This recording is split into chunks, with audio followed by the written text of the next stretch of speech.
வணக்கம். டான்டனொலியின் இரவு நேர பிரதான செய்தி அறிக்கைகளுடன் இணைந்திருக்கின்றோம். செய்திகள் வாசிக்கும் நான் ரவீந்திரன் நிர்மல். முதலில் தலைப்புச் செய்திகள்.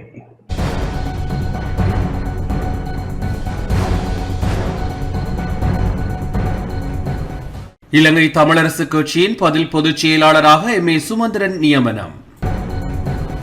நுகர்வோரை பாதிக்காத வகையில் அரிசிக்கான கட்டுப்பாட்டு விலை நிர்ணயிக்கப்பட்டுள்ளது என பிரதமர் ஹரணி அமரசூரிய கருத்து.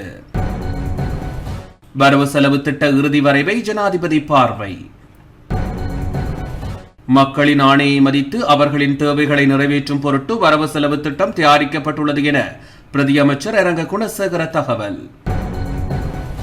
நாட்டில் இருக்கும் அனைத்து சட்டவிரோத தொழில் நடவடிக்கைகளும் தமது அரசாங்கத்தால் நிறுத்தப்படும் என கடற்தொழில் அமைச்சர் ராமலிங்கம் சந்திரசேகர் உறுதி. ஐக்கிய தேசிய கட்சியுடன் கலந்துரையாடுவதற்காக நியமிக்கப்பட்ட குழுவிலிருந்து திசாத்த நாயக்க விலகல்.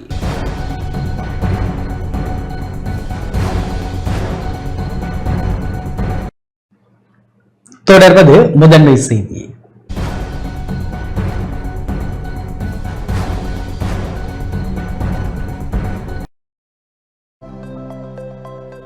அனுசரணை வழங்குவோர்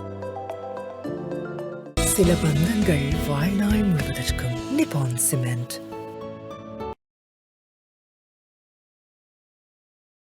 இலங்கை தமிழரசு கட்சியின் பதில் செயலாளராக எம்.ஏ. சுமந்திரன் நியமிக்கப்பட்டுள்ளார். இலங்கை தமிழரசு கட்சியின் பொதுச் செயலாளராக கடமையாற்றிய நாடாளுமன்ற உறுப்பினர் பான சத்தியலிங்கம் தமது பதவியில் இருந்து ராஜினாமா செய்த நிலையில் புதிய பதில் செயலாளராக ஜனாதிபதி சட்டத்தரணி எம்.ஏ. சுமந்திரன் நியமிக்கப்பட்டுள்ளார். இலங்கை தமிழரசு கட்சியின் மத்திய குழு கூட்டம் இன்று மட்டக்களப்பு களுவாஞ்சிக்குடியில் நடைபெற்றது. கட்சியின் பதில் தலைவர் சி.வி.கே. சிவஞானம் தலைமையில் நடைபெற்ற கூட்டத்தில் தமிழரசு கட்சியின் பாராளுமன்ற உறுப்பினர்களான சீன ஸ்ரீதரன், சாணக்கியன், ஞாமினா ஸ்ரீநேசன், ஸ்ரீநாத் உட்பட மத்திய குழு உறுப்பினர்கள் கலந்து கொண்டனர். இன்றைய கூட்டத்தின் போது பதில் பொதுச் செயலாளர் பதவியில் இருந்து விலகுவதாக பான சத்தியலிங்கம் அறிவித்துள்ளார். இதனையடுத்து கட்சியின் துணை பொதுச் செயலாளர் எம்.ஏ. சுமந்திரன் பதில் செயலாளராக நியமிக்கப்பட்டுள்ளார். எம்.ஏ. சுமந்திரனை பதில் பொதுச் செயலாளராக நியமிப்பதற்கு நாடாளுமன்ற உறுப்பினர்களான சிவஞானம் ஸ்ரீதரன், ஞாமனா ஸ்ரீநேசன் மற்றும் முன்னாள் நாடாளுமன்ற உறுப்பினர் சி.என். ஜோகேஸ்வரன் ஆகியோர் எதிர்ப்பு வெளியிட்டனர். இன்றைய கூட்டத்தின் ஆரம்பத்திலே நாங்கள் அவருக்கு ஒரு அஞ்சலியோடு தான் இதனை ஆரம்பித்தோம். ஆனால் முறையாக இது செய்யப்படவில்லை என்ற ஆதங்கம் வெளிப்படுத்தப்பட்டது. கட்சியிலே இருந்து அண்மையிலே விலத்தப்பட்ட ஒருவர் அந்த பூத உடலுக்கு கட்சி கொடியை போர்த்தியது எப்படியாக நடந்தது என்ற கேள்வியும் இங்கே கேட்கப்பட்டது. கட்சி கொடி போர்த்துவது என்பது மிகவும் முக்கியமான ஒரு விடயம். அது கட்சி தலைவரினாலும் முக்கிய உத்தியோகஸ்தர்களினாலும் அது செய்யப்பட்டிருக்க வேண்டும். ஆனால் கட்சியிலிருந்து மிக அண்மை காலத்திலே நீக்கப்பட்ட ஒருவர் கட்சி கொடியை போர்த்தியது சம்பந்தமாக எங்களுடைய கண்டனங்களையும் மத்திய செயற்குழு தெரிவித்திருக்கிறது. நீண்ட காலமாக எங்களுடைய கட்சியினுடைய பொதுச் செயலாளராக கடமை புரிந்த வைத்தியர் சத்தியலிங்கம் தான் அந்த பதவியில் இருந்து ராஜினாமா செய்வதாக அறிவித்திருக்கிறார். தனிப்பட்ட காரணங்களுக்காக அவர் அதனை செய்வதாக அறிவித்திருக்கிறார். அந்த காரணங்களையும் எங்களுக்கு சொல்லியிருந்தார். அனைவருக்கும் தெரிந்தபடி பொதுச் செயலாளராக இருந்தவர் ராஜினாமா செய்தபோது துணை பொதுச் செயலாளர்களில் ஒருவராக இருந்த வைத்தியர் சத்தியலிங்கம் யாப்பின் அடிப்படையிலே பதில் பொதுச் செயலாளராக முதலே நியமனம் செய்யப்பட்டு பின்னர் மத்திய செயற்குழுவினாலே பதவி நிரப்புதல் என்கின்ற எங்களுடைய சரத்தின் கீழே பொதுச் செயலாளராக நியமிக்கப்பட்டு மிகவும் கடினமான உழைப்பாலே இந்த கட்சியை முன்கொண்டு வந்தவர். அவருக்கு எங்களுடைய நன்றிகளை தெரிவித்துக் கொள்கிறோம். அவர் ராஜினாமா செய்கிற காரணத்தினாலே யாப்பிலே சொல்லப்பட்டபடி தற்போது இருக்கிற துணை பொதுச் செயலாளராகிய நான் அந்த பதவிக்கு நியமிக்கப்பட்டிருக்கிறேன். இந்த நியமனம் சம்பந்தமாக இது ஏகமனதான தீர்மானம் அல்லவென்று சொல்ல வேண்டும் என்றும் 3 பேர் சொல்லியிருக்கிறார்கள். ஆகையினாலே அவர்கள் தங்களுடைய எதிர்ப்பை பதிவு செய்வதாக சொல்லியிருக்கிறார்கள். ஆனால் இது நானே சொன்னாலும் இது யாப்பின் அடிப்படையிலே துணை பொதுச் செயலாளர் செய்ய வேண்டிய பணி. ஆகையினாலே அதனை நான் ஏற்றிருக்கிறேன். பொதுச் செயலாளருடைய ராஜினாமாவை அடுத்து பொதுச் செயலாளராக நான் கடமையாற்றுவேன்.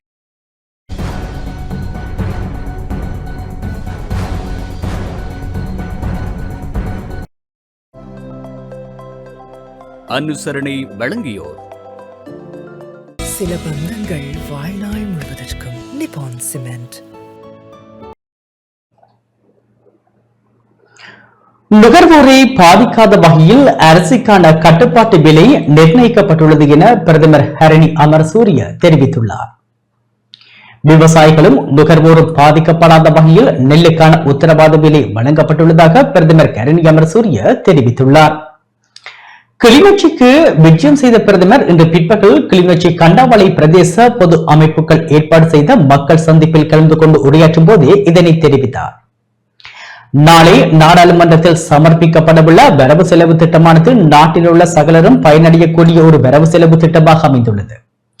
கல்வியை எடுத்துக்கொண்டால் தற்போது பாடசாலைகளில் வகுப்பறைகள் இல்லை, ஆசிரியர் பற்றாக்குறை என பல்வேறு குறைபாடுகள் காணப்படுகின்றன.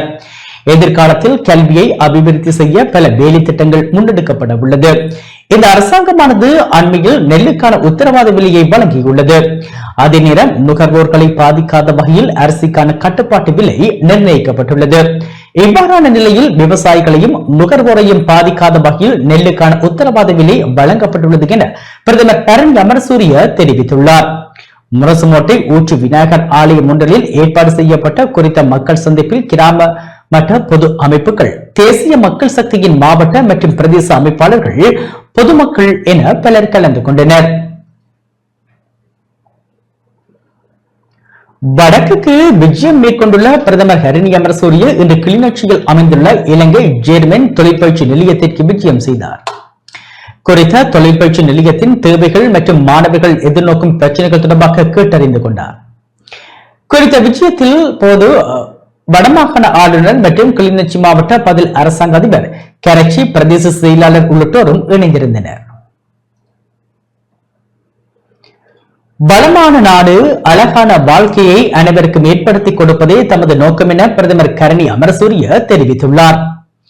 கிளிநொச்சி முரசுமோட்டை பகுதியில் இடம்பெற்ற மக்கள் சந்திப்பின் போதே அவர் இதனை தெரிவித்தார். முரசுமோட்டை சந்தி பிள்ளையார் ஆலயத்தின் பூஜை வழிபாடுகளில் கலந்து கொண்ட பிரதமர் ஹரணி அமரசூரிய தொடர்ந்து மக்கள் சந்திப்பில் கலந்து கொண்டு பல்வேறு அபிவிருத்தி திட்டங்கள் தொடர்பாகவும் மக்கள் எதிர்நோக்கும் பிரச்சனைகள் தொடர்பாகவும் கேட்டறிந்து கொண்டார். இதன்போது கருத்து வெளியிட்ட பிரதமர் ஹரணி அமரசூரிய வரவு செலவு திட்டம் ஏழை எளிய மக்களுக்கு நன்மை தரக்கூடிய வகையில் வெளிவர உள்ளதாக தெரிவித்தார். மேலும் கிளிநொச்சி மாவட்டத்தின் பல்வேறு பகுதிகளில் சட்டவிரோத செயற்பாடுகள் பாரிய அளவில் முன்னெடுக்கப்பட்டு வருவதாக மக்கள் சுட்டிக்காட்டிய நிலையில் இதற்கு உரிய நடவடிக்கை எடுக்கப்படும் என பிரதமர் உறுதியளித்தார். ஊழலுக்கும் மோசடிக்கும் இடமளிக்கும் விதத்திலேயே சில திணைக்கள அதிகாரிகள் செயற்பட்டு வருவதாக தெரிவித்து கிளிநொச்சி புலிங்கதேவன் முறிப்பு விவசாயிகள் பிரதமரிடம் மகளிர் கையளித்தனர். கிளிநொச்சி கண்டாவளை பிரதேசத்தில் இன்று பொது அமைப்புகளால் ஏற்பாடு செய்யப்பட்ட நிகழ்வில் கலந்து கொண்ட பிரதமரிடம் மக்கள் தமது பல்வேறு கோரிக்கைகள் அடங்கிய மகளிர்களை கையளித்தனர். புலிங்கதேவன் முறிப்பு பிரதேசத்தில் உள்ள கமக்கார அமைப்பில் இடம்பெற்ற முறைகேடு தொடர்பில் கடந்த டிசம்பர் மாதம் 11ஆம் தேதியிடப்பட்டு மாவட்ட அரசு அதிபர், கமநல அபிவிருத்தி திணைக்கள பிரதி ஆணையாளர் ஆகியோருக்கு கையளித்த கடிதம் தொடர்பில் இதுவரை எந்த நடவடிக்கைகளும் எடுக்கப்படாமை தொடர்பில் கவலை வெளியிட்ட மக்கள், புலிங்கதேவன் முறிப்பு கமக்கார அமைப்பின் புதிய நிர்வாக தெரிவு கடந்த உரிய கமநல அபிவிருத்தி சட்ட விதிகளுக்கு அமைய நடைபெறவில்லை என தெரிவித்தனர். புதிய நிர்வாக தெரிவுக்கான அறிவித்தல்கள் உரிய முறையில் விவசாயிகளுக்கு அறிவிக்கப்படாமலும் முழுமையான விவசாய அங்கத்தவர்களின் பெயர் பட்டியல் 14 நாட்களுக்கு முன்னர் காட்சிப்படுத்தப்படாமல் குறித்த தெரிவு முறைகேடாக மேற்கொள்ளப்பட்டுள்ளது என சுட்டிக்காட்டிய மக்கள் 593 விவசாயிகளை கொண்ட குறித்த பிரதேசத்தில் 519 விவசாயிகளிடமிருந்து அங்கத்துவ பணம் நுழைவு கட்டணம் என்ற வகையில் தலா 500 ரூபாவும், வேடாந்த சந்தா பணம் என்ற வகையில் தலா 120 ரூபாவும் அறவீடு செய்யப்பட்டுள்ளதுடன் 519 பேரும் முழுமையான அங்கத்துவத்தை பெற்றுள்ளனர் என தெரிவித்தனர். ஆனாலும் ஒரு கமக்கார அமைப்பினை தெரிவு செய்ய வேண்டிய விதிகளுக்கு மாறாக முழுமையாக விவசாயிகளின் பங்கு பெற்றுதல் இன்றி 112 விவசாயிகளையும் 23 பார்வையாளர்களையும் கொண்டு 269 பேரின் பெயர்களை கொண்டு போலியாக தயாரிக்கப்பட்ட அங்கத்தவர் பட்டியலை வைத்து குறித்த தெரிவு முறைகேடாக மேற்கொள்ளப்பட்டுள்ளது என பிரதமரிடம் தெரிவிக்கப்பட்டது. கடந்த 2023 ஆண்டு சிறுபோக செய்கையின் போது 18 விவசாயிகளுக்கு சொந்தமான 58.2 சிறுபோக நீர்வரி பங்குகளை மோசடி செய்து விற்பனை செய்தமை இதே காலப்பகுதியில் இந்த பிரதேசத்தை சேர்ந்த விவசாயி ஒருவருக்கு சொந்தமான 9.2 ஏக்கர் நீர்வரி பங்கினை அவருக்கு வழங்காது தடுத்து முறைகேடாக பெற்று விற்பனை செய்தமை தொடர்பாக விவசாயிகளால் முன்வைக்கப்பட்ட முறைப்பாடுகளுக்கு அமைவாக மாவட்ட அரசு அதிபர் தலைமையில் நியமிக்கப்பட்ட குழுவினால் விசாரணைகள் முன்னெடுக்கப்பட்டு மேற்படி விடயங்கள் உறுதிப்படுத்தப்பட்ட நிலையிலும் இதுவரை அதற்கான எந்த நடவடிக்கைகளும் முன்னெடுக்கப்படவில்லை என மக்கள் பிரதமரிடம் சுட்டிக்காட்டினர். எனவே இது தொடர்பில் உரிய கவனம் செலுத்தி ஊழலற்ற வகையில் ஜனநாயக முறைப்படி நல்லதொரு நிர்வாகத்துக்கான தெரிவினை மேற்கொள்வதற்கு வழிவகை செய்யுமாறு பிரதமரிடம் கோரிக்கை விடுக்கப்பட்டுள்ளது.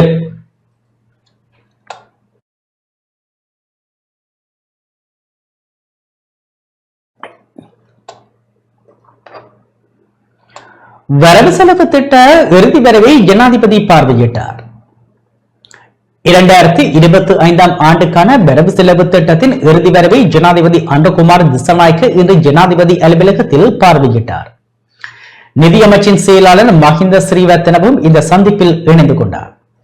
2025 ஆண்டுக்கான நிதி ஒதுக்கீடு சட்டமூலத்தின் 2வது மதிப்பீட்டை நாளை நிதியமைச்சர் என்ற ரீதியில் ஜனாதிபதி அனுரகுமார் திசாநாயக்க நாடாளுமன்றத்தில் முன்வைக்க உள்ளமை குறிப்பிடத்தக்கது.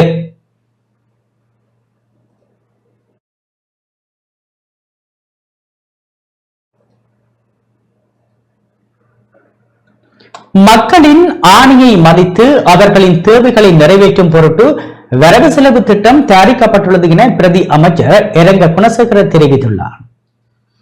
மக்களின் எதிர்பார்ப்பை நிறைவேற்றும் வகையிலான வரவு செலவு திட்டம் நாளைய தினம் சமர்ப்பிக்கப்படும் என இளைஞர் விவகார பிரதி அமைச்சர் இரங்க குணசேகர தெரிவித்துள்ளார். கிளீன் ஸ்ரீலங்கா திட்டத்தின் கீழ் கொலன்னாவ பகுதியில் இன்று இடம்பெற்ற தூய்மைப்படுத்தல் நிகழ்வில் கலந்து கொண்ட பிரதி அமைச்சர் ஊடகங்களுக்கு இவ்வாறு தெரிவித்தார். மக்கள் எமக்கு தந்துள்ள ஆணையை மதித்து அவர்களின் தேவைகளை நிறைவேற்றும் பொருட்டு வரவு செலவு திட்டம் தயாரிக்கப்பட்டுள்ளது. அதற்கமைய மக்களின் எதிர்பார்ப்பை நிறைவேற்றும் வகையில் ஜனாதிபதி அனுரகுமார திசாநாயக்கவால் நாளைய தினம் அது சமர்ப்பிக்கப்படும். இது தேர்தலின் நோக்கமானது அல்ல. எனினும் தேர்தலுக்கு அச்சமடைந்துள்ள எதிர்கட்சியினர் பல்வேறு குற்றச்சாட்டுகளை முன்வைக்கின்றார்கள். நாட்டில் கடந்த தேர்தல்களில் காணாமல் போன பலர் மீண்டும் வருவதற்கு முயற்சிக்கின்றார்கள். அடுத்து இடம்பெறவுள்ள உள்ளூராட்சி மன்ற தேர்தலில் அவர்கள் முகவரியை இழந்து விடுவார்கள். தற்போது மிகவும் புரட்சிகரமான இளைஞர் தலைமுறையை நான் காண்கின்றேன். அவர்கள் நாட்டை முன்னேற்ற பாதையில் இட்டு செல்ல அர்ப்பணிப்புடன் செயற்பட வேண்டும் என தெரிவித்தார். குறித்த தூய்மைப்படுத்தல் நிகழ்வில் இளைஞர்கள் பலர் பங்கேற்றிருந்தனர்.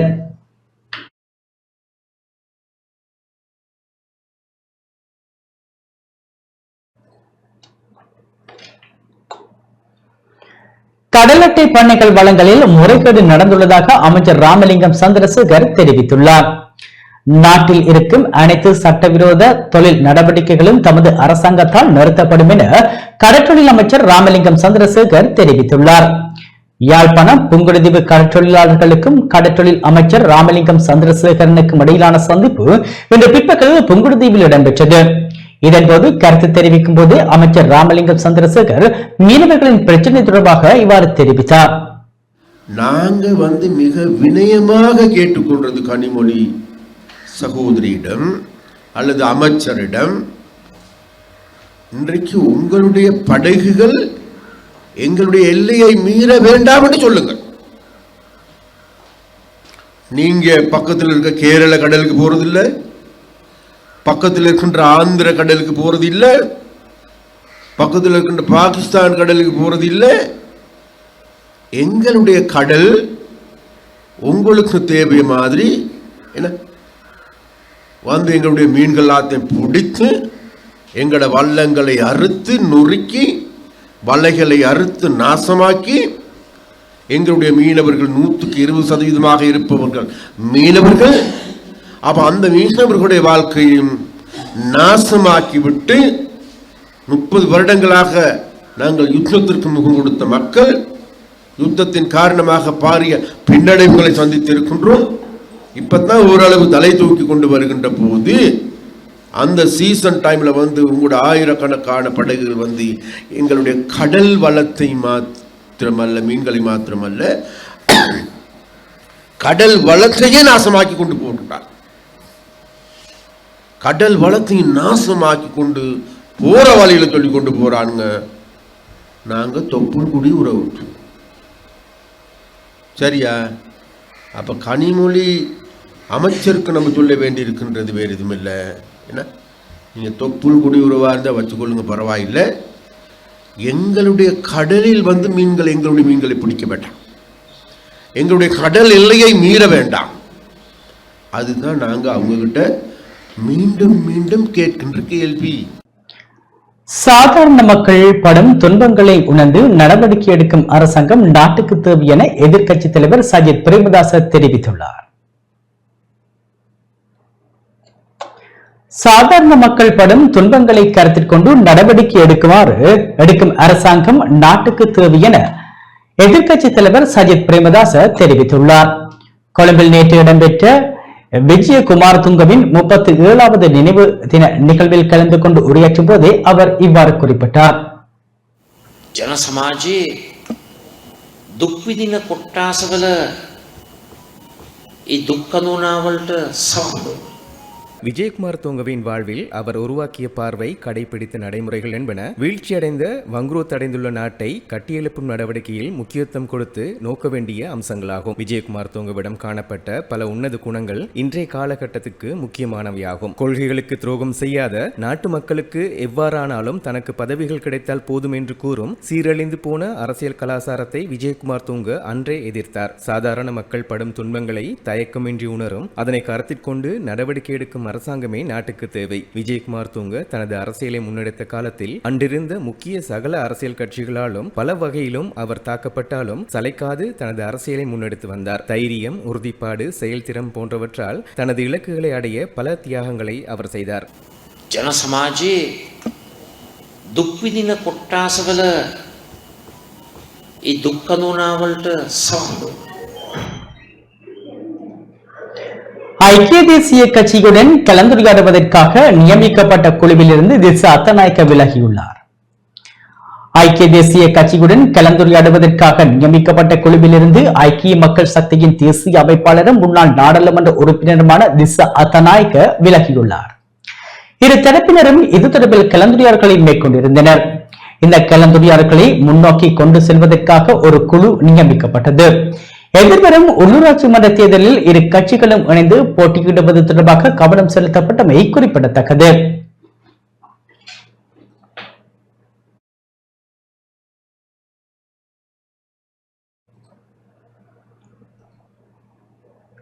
இளைஞர் விவகார அமைச்சர் யாழ்ப்பாணத்துக்கு வருகை தந்துள்ளார். இளைஞர் விவகாரம் மற்றும் விளையாட்டுத்துறை அமைச்சர் சுனில் குமார கமகே யாழ்ப்பாணத்துக்கு வருகை தந்துள்ளார். யாழ்ப்பாண மாவட்டத்திற்கு வருகை தந்த அமைச்சர் யாழ் துரையப்பா விளையாட்டு அரங்கினை பார்வையிட்டார். இதன்போது யாழ் மாவட்ட பதில் அரசாங்க அதிபர் மருதலிங்கம் பிரதீபனும் இணைந்திருந்தார். துரையப்பா விளையாட்டு அரங்கின் தேவைப்பாடுகள் தொடர்பாக ஆராய்ந்த அமைச்சர் ஒளி அமைப்பு வசதிகள், பராமரிப்பு வசதிகள் மற்றும் உள்ளக அரங்கு அமைப்பது தொடர்பாகவும் ஆராய்ந்தார். மேலும் இதற்கான திட்ட முன்மொழிவு பொறிமுறை ஒன்றினை உருவாக்கி தருமாறு அமைச்சர் பதில் அரசு அதிபரிடம் கேட்டுக்கொண்டார்.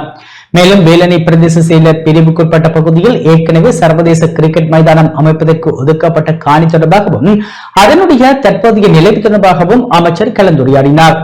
இந்நிகழ்வில் வேலணை பிரதேச செயலாளர் கானா சிவகரனும் கலந்து கொண்டார்.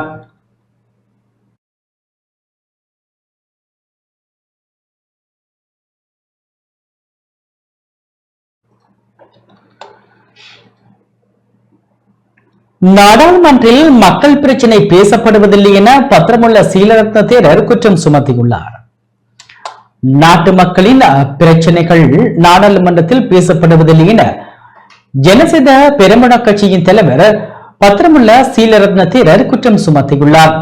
ஹாம்பாந்தோட்டையில் இன்று இடம்பெற்ற மக்கள் சந்திப்பில் கலந்து கொண்டு கருத்து வெளியிடும் போதே அவர் இந்த குற்றச்சாட்டை முன்வைத்தார்.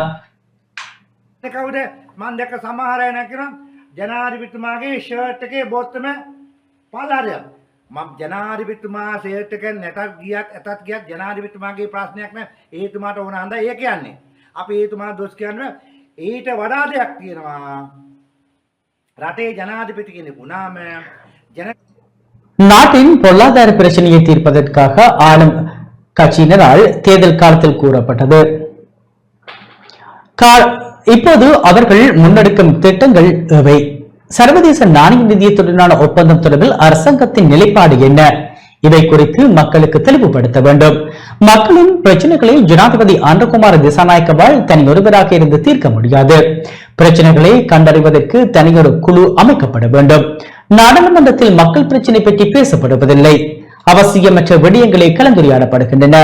அங்கொடியிலிருந்து கொண்டுவரப்பட்ட அர்ஜுனா போன்ற வைத்தியர்கள் சிலரும் நாடாளுமன்றத்தில் இருக்கின்றார்கள். மக்களின் பிரச்சனைகளை தீர்ப்பதற்கு அரசாங்கத்தினால் துரித நடவடிக்கைகள் மேற்கொள்ளப்பட வேண்டும் என நான் கோரிக்கை விடுக்கின்றேன்.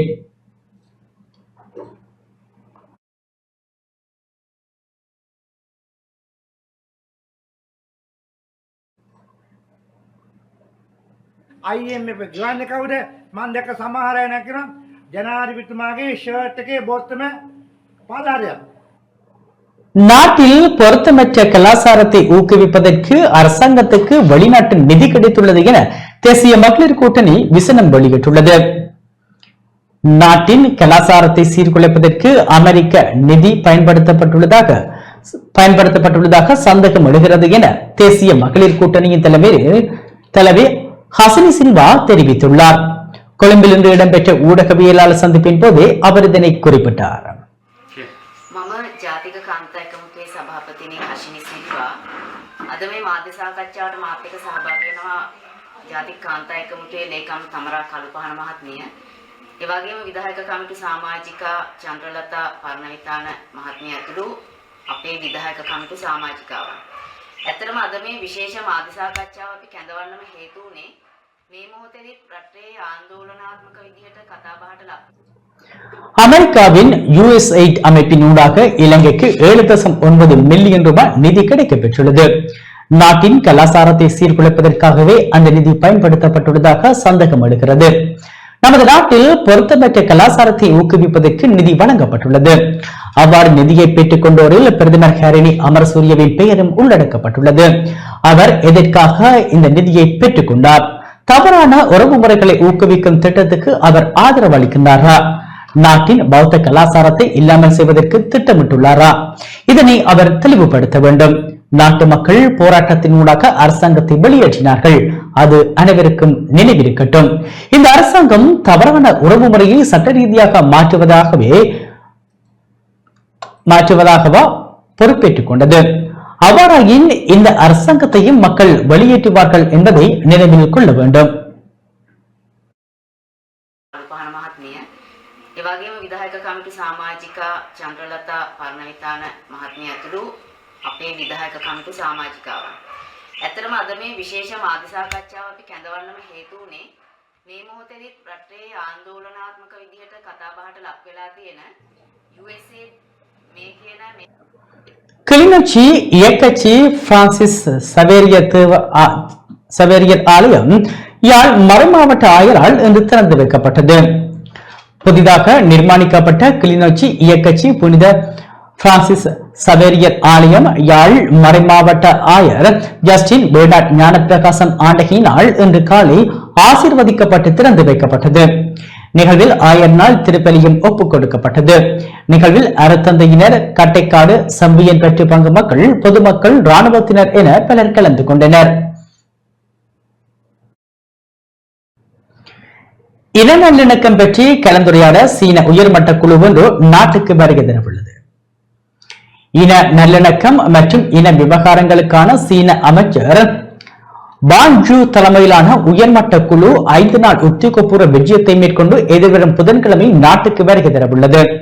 இந்த விஜயத்தின் போது ஜனாதிபதி அன்றகுமார திசாநாயக்க மற்றும் பிரதமர் ஹரிணி அமரசூரிய உள்ளிட்டவர்களை சந்தித்து கலந்துரையாட உள்ளதுடன் நீதி மற்றும் தேசிய ஒருங்கிணைப்பு அமைச்சர் ஹர்ஷ நாணயக்கார மற்றும் புத்த சாசனம், மத மற்றும் கலாச்சார விவகார அமைச்சர் ஹினிதுமு சுனில் செனவி உள்ளிட்ட அதிகாரிகளுடன் சீன தரப்பு விரிவான கலந்துரையாடல்களை முன்னெடுக்க உள்ளது. கண்டி மற்றும் யாழ்ப்பாணத்துக்கும் குறித்த குழுவினர் விஜயம் செய்ய உள்ளனர்.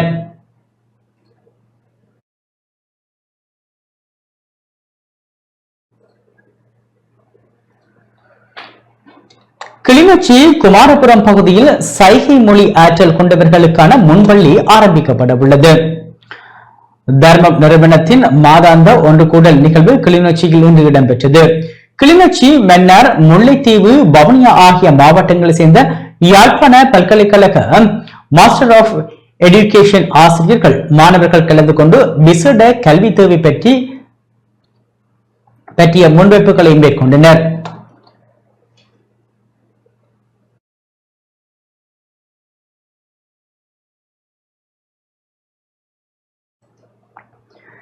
இதன்போது குறித்த நிறுவனத்தில் அங்கம் வகிக்கும் சைகை மொழி ஆற்றல் கொண்ட உறுப்பினர்களின் பிள்ளைகளுக்கான முன்பள்ளி ஆரம்பிப்பது தொடர்பில் விசேட கவனம் செலுத்தப்பட்டது. அத்துடன் குறித்த நிறுவனத்தில் உறுப்பினர்களாக உள்ள செவிப்புலனற்ற சைகை மொழி ஆற்றல் கொண்டவர்களுக்கான சுய தொழில் வழிகாட்டல்களும் முன்னெடுக்கப்பட்டது. அத்துடன் செவிப்புலனற்ற சைகை மொழி ஆற்றல் கொண்டவர்கள் சுகாதாரத்துறையில் எதிர்கொள்ளும் சவால்கள் தொடர்பில் கிளிநொச்சி மாவட்ட மகப்பேற்று வைத்திய அதிகாரிகளுடன் கலந்துரையாடலும் இடம்பெற்றது. இதன்போது முதற்கட்டமாக கர்ப்பவதிகள், 5 வயதுக்குட்பட்ட பிள்ளைகளின் தாய்மார், திருமணம் முடித்து குழந்தை பெற்றுக் கொள்ள திட்டமிட்டுள்ள மற்றும் திருமணத்துக்கு தயாராக உள்ள செவிப்புலனற்ற சைகை மொழி ஆற்றல் கொண்டவர்களுக்கான ஆலோசனைகளை வழங்க தயாராக இருப்பதாகவும் அதற்கான ஏற்பாடுகளை செய்து தருமாறும் மருத்துவ அதிகாரி தெரிவித்தார். சமூகத்தில் செவிப்புலனற்ற சைகை மொழி ஆற்றல் கொண்டவர்கள் பெரும் சவால்களுக்கு முகம் கொடுத்து வருவதுடன் அவர்களின் பிள்ளைகளும் பாதிக்கப்பட்டு வருகின்றனர். இந்த நிலையில் பரந்தன் குமரபுரம் பகுதியில் உள்ள தர்ம நிறுவன மண்டபத்தில் பிள்ளைகளுக்கான முன்பள்ளி ஒன்று ஆரம்பிக்கப்பட உள்ளமை குறிப்பிடத்தக்கது.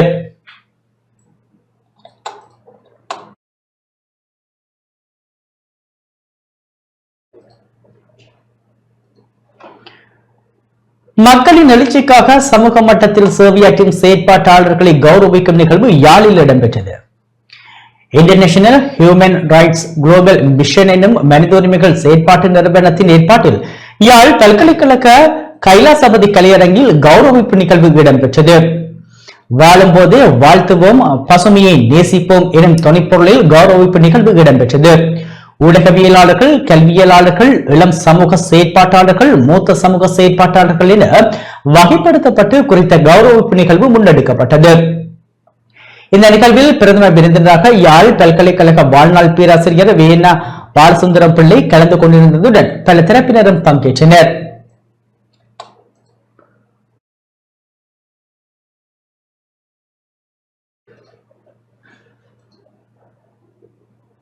சுமார் 360 மில்லியன் ரூபாய் பெறுமதியான ஹெசிஸ் போதைப் பொருளுடன் வெளிநாட்டு பெண் ஒருவர் கட்டுநாயக்க விமான நிலையத்தில் கைது செய்யப்பட்டுள்ளார்.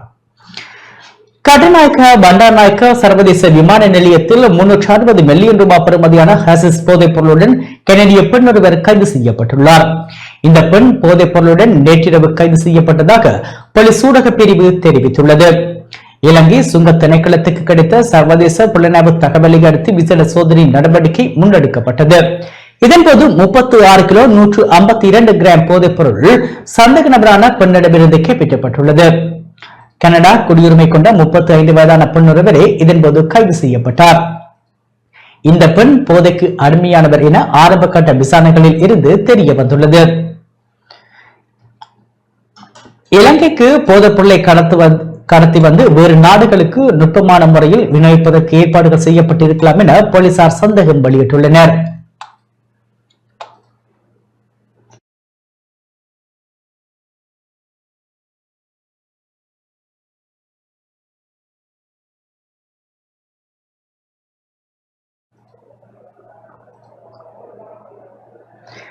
திரணியகல நாவல பகுதிகளில் சட்டவிரோத மதுபான உற்பத்தியில் ஈடுபட்ட மூவர் கைது செய்யப்பட்டுள்ளனர்.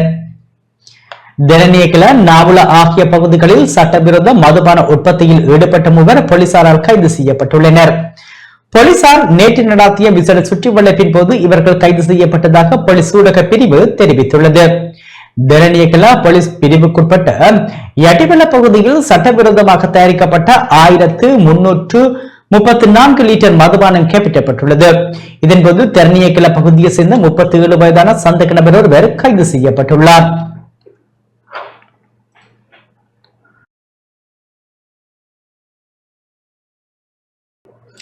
சுத்தமான கடற்கரை கவர்ந்தெழுக்கும் சுற்றுலா தலம் நிகழ்ச்சி திட்டத்தின் மட்டக்களப்பு மாவட்டத்துக்கான பிரதான நிகழ்வு பாலமீன்மடு கடற்கரையில் இன்று இடம்பெற்றது.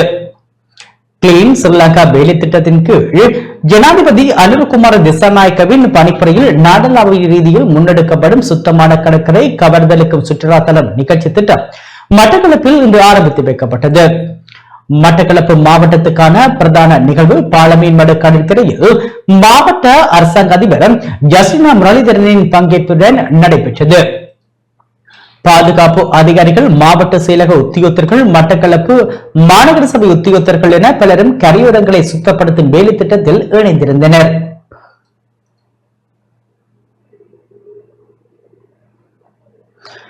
கோரளைப்பற்று பிரதேச செயலர் ஜானந்தி திருச்செல்வம் பாசிக்குடா கடற்கரையை தூய்மைப்படுத்தும் வேலை திட்டத்தை ஆரம்பித்து வைத்தார். கடற்கரையில் காணப்பட்ட பிளாஸ்டிக் பொருட்கள், உட்காத கழிவுப் பொருட்கள் என்பனவும் அகற்றப்பட்டன. கோரளைப்பற்று பிரதி திட்டமிடல் பணிப்பாளர் ஆர் கங்காதரன், சுற்றுலாத்துறை விடுதி உத்தியோகத்தர் MH மாஹீர் உட்பட கல்குடா போலீசார், பாசிக்குடா, வாழைச்சேனை மாதர் சங்க உறுப்பினர்கள், விளையாட்டுக் கழகங்கள் என பல்வேறு தரப்பினரும் இவ்வேலை திட்டத்தில் இணைந்திருந்தனர்.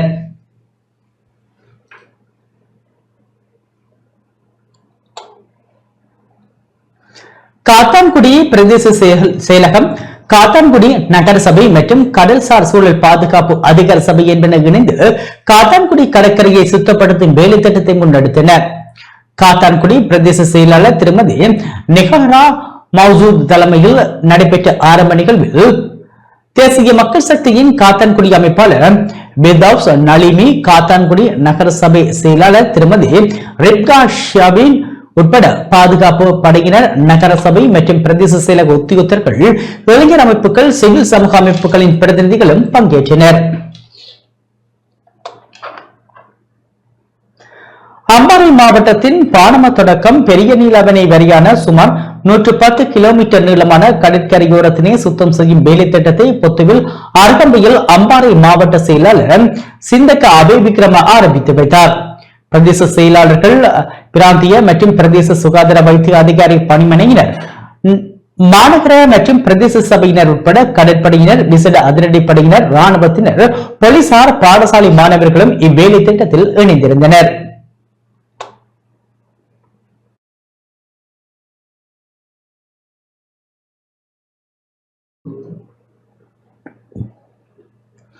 திருக்கோவில் பிரதேச செயலாளர் தங்கையா கஜேந்திரன் தலைமையில் திருக்கோவில் பிரதேசத்தில் தம்பட்டை தொடக்கம் சங்கமன் கண்டி வரையான சுமார் 28 கிலோமீட்டர் தூரம் கடற்கரை பிரதேசம் தூய்மைப்படுத்தப்பட்டது.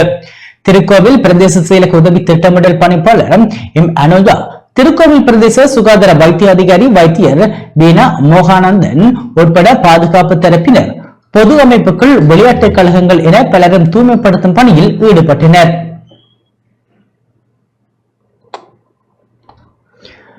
திருகோணமலை மூதூர் ஹபீப் நகர் கடற்கரையில் மூதூர் பிரதேச செயலகர் NBM முபாரக் தலைமையில் கடற்கரைகளை சுத்தப்படுத்தும் வேலை திட்டம் முன்னெடுக்கப்பட்டது. மூதூரில் உள்ள கடற்கரை பகுதி 9 பிரிவுகளாக பிரிக்கப்பட்டு துப்புரவு செய்யப்பட்டது.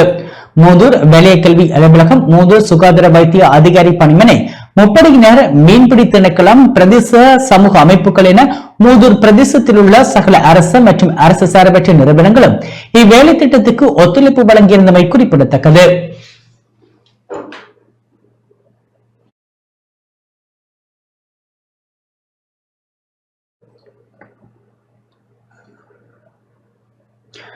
மட்டக்களப்பு காத்தான்குடி பிரதேச செயலாளருக்கு பள்ளிவாயல்கள் முஸ்லிம் நிறுவனங்களின் சம்மேளனத்தினால் வரவேற்பு அளிக்கப்பட்டது. மட்டக்களப்பு காத்தான்குடிக்கு புதிய பிரதேச செயலாளராக நியமிக்கப்பட்டுள்ள நிகாரா மௌசூத்துக்கு காத்தான்குடி பள்ளிவாயல்கள் முஸ்லிம் நிறுவனங்களின் சம்மேளனத்தினால் இன்று வரவேற்பு அளிக்கப்பட்டது. காத்தான்குடி பள்ளிவாயல்கள் முஸ்லிம் நிறுவனங்களின் சம்மேளன அலுவலகத்தில் வரவேற்பு நிகழ்வு இடம்பெற்றது. புதிய பிரதேச செயலாளருக்கு பள்ளிவாயல்கள் முஸ்லிம் நிறுவனங்களின் சம்மேளனத்தினால் நினைவு சின்னமும் வழங்கப்பட்டது. காத்தான்குடி பள்ளி வாயில்கள் முஸ்லிம் நிறுவனங்களின் சம்மேளனத்தின் தலைவர் பொறியியலாளர் தாபிக் தலைமையில் நடைபெற்ற நிகழ்வில் சம்மேளன உறுப்பினர்கள் என பலரும் கலந்து கொண்டனர்.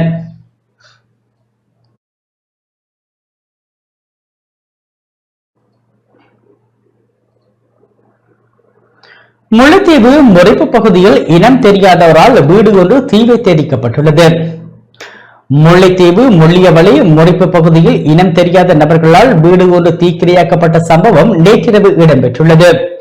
முறிப்பு பகுதியில் குழுக்களுக்கு இடையில் கடந்த 13ஆம் தேதி இடம்பெற்ற கைகலப்பில் குடும்பஸ்தர் ஒருவர் படுகாயமடைந்து யாழ்ப்பாணம் வைத்தியசாலையில் அனுமதிக்கப்பட்ட நிலையில் சிகிச்சை பலனின்றி உயிரிழந்தார். இதனை அடுத்து உயிரிழந்தவரின் எதிராளிகளில் ஒருவர் வீட்டுக்கு தீ வைத்து இந்நிலையில் உயிரிழந்தவரின் எதிராளிகளில் ஒருவரின் வீடு தீ வைத்து எரிக்கப்பட்டுள்ளதாக தெரிவிக்கப்படுகின்றது. இதில் வீடு முற்றாக எரிந்து நாசமாகியுள்ளது. எனினும் குறித்த சம்பவங்கள் தொடர்பில் இதுவரை யாரும் கைது செய்யப்படவில்லை என்பது குறிப்பிடத்தக்கது.